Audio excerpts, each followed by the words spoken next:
आपल्या त्या पत्रिकेतील जो क्रम आहे त्या क्रमाने रोहिणखेड आहे,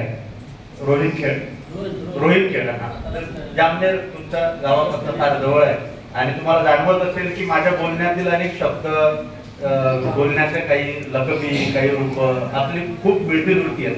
तुमचं गाव आणि माझं गाव मला वाटतं जास्तीत जास्त 25 येतात.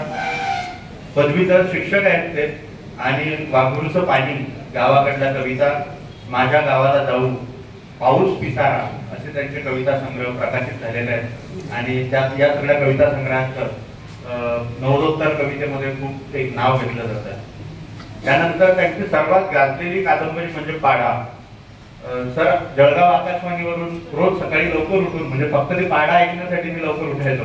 म्हणजे सगळी आम्ही खूप आळशी लोक, आमच्या रूमवर हे सगळे लग्नाच्या आधीचे विषय आहेत. लग्नाचा आणि साहित्याचा नक्कीच संबंध असेल असं वाटतं मला आता, कारण जितकं ऐकायचं वाचायचो लग्न आधी तेवढं नंतर काही होत नाही. नंतर ऐकू येण्यासाठी वेगळे केंद्र तयार होतात, त्याच्या आधी आकाशवाणी केंद्र होतात. तर आम्ही सगळे रूमवरची मुलं लवकर उठायचो आणि ते पाडा कादंबरीचं जे क्रमशः वाचन होतं ते आम्ही तर ऐकत होतो तुमचं. त्यात ऐकताना त्या निवेदनात एक छोटीशी कवितेची ओळ होती.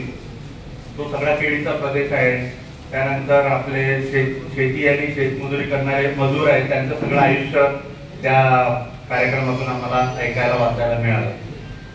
तुमच्या कविता तिथं जरी मिळाल्या नाही तरी एक लक्षात येत गेलं की या कवितांमध्ये कुठला प्रदेश आणि कुठली बोली येणार आहे. बघा, कुठलाही कवी जेव्हा लिहितो तेव्हा तो एका ठराविक गावाचा असतो, प्रदेशाचा असतो, त्याच्या पाठीशी त्याची बोली असते, त्या बोलीच्या सोबत त्याच्या मागे कवितेची एक परंपरा असते.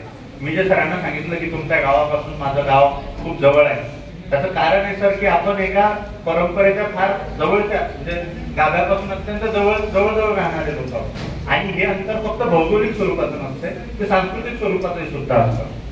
तर या सगळ्या प्रदेशाचा तुमच्या साहित्यावर आणि कवितेवर परिणाम कसा होत गेला याचं एक उत्तर तुमच्याकडनं थोडं स्पष्टीकरण मला अपेक्षित आहे. आणि याच्या आधी या जसं आता अशोक आपल्या कोतवाल सरांनी सांगितलं की या कवितेच्या प्रवाहाशी संपर्क कसा आला, या दोन प्रश्नांचा तुम्ही वेध घ्यायचा आहे. धन्यवाद सत्यपाल सर. जसं तुम्ही सांगितलं तसं जामनेर तालुक्यातील सुनतनाव हे माझं गाव आहे, ज्याला आपण पूर्व खानदेश म्हणतो, तुम्ही वराड म्हणता तुमच्या या मलकापूर मोठा भागाला, आणि पुढे फतेपूर टाकल्यानंतर ज्याला तुम्ही खानदेश म्हणतात किंवा तावडी प्रदेश सुद्धा म्हणतात.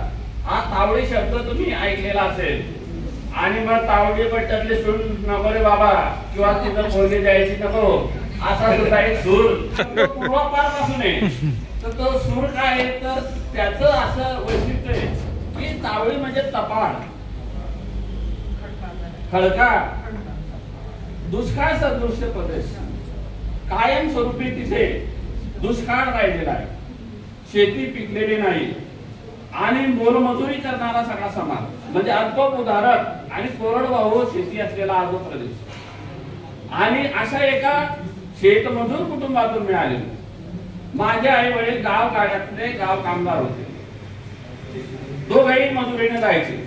आणि मी शाळेमध्ये जात असताना जेव्हा शनिवार आणि रविवार लागून असायचा तेव्हा मी त्यांच्या सोबत मग 4थी 5वी पासूनच मजुराला मदत करण्यासाठी म्हणून जायचं. आता सारखी तेव्हा तणनाशक नव्हते, पण निंदणीचा हंगाम जोरात असायचा आणि निंदणीसाठी बाया किंवा माणसांचे मेळ असायचे. त्या मेळामध्ये माझे आई वडील जायचे आणि मी त्यांच्या सोबत जायचो. तर मी काय काम करायचो, पुंजे फेकण्याचं काम. पुंजे फेकण्याचं काम तुम्हाला माहिती असेल. त्या बाया निंदायच्या आणि मग ते पुंजे गोळा व्हायचे आणि मग मी ते पुंजे फेकायचो. मग पुंजे फेकता फेकता या बाया निर्णय करताना आपलं काम सोपं व्हावं, मेहनत कमी व्हावी, कामामध्ये मन लागावं म्हणून गाणे म्हणायचे.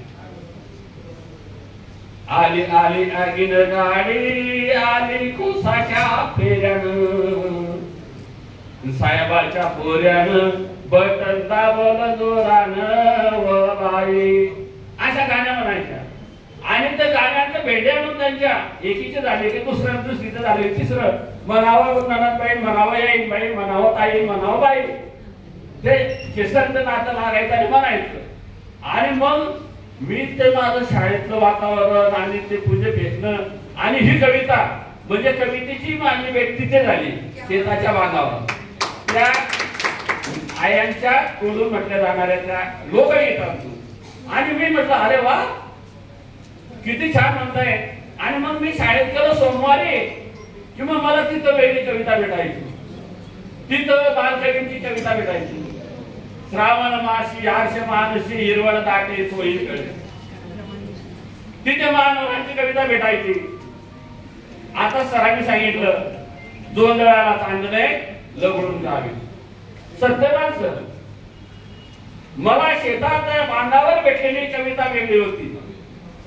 त्या वेदनांची कविता, वेदनांचे बोल वेगळे होते आणि पाठ्यपुस्तकातून भेटणारे बालकवींची कविता वेगळी होती. तो हिरवागार श्रावण आणि हिरवगार गाडीचे तर माझ्या आसपास कुठंच नव्हता. सगळा काळगार प्रदेश, सगळा बेरोजगारीचा प्रदेश, सगळा दुष्काळाचा प्रदेश आणि तो जळाला चांदणे लगडलेले मी कधी पाहिलेच नाही. त्यामुळे मानोरी मला जवळचे वाटले नाही, बालकवी मला जवळचे वाटले नाही. हा पण बहिणाबाई मात्र मला जवळचे वाटले, कारण बहिणाबाईंच्या सानिध्यात मी रोज जात होतो. माझ्या आजूबाजूला सगळ्या बहिणाबाई होता आणि आपली हाताला चटके मग मी येते भाकर.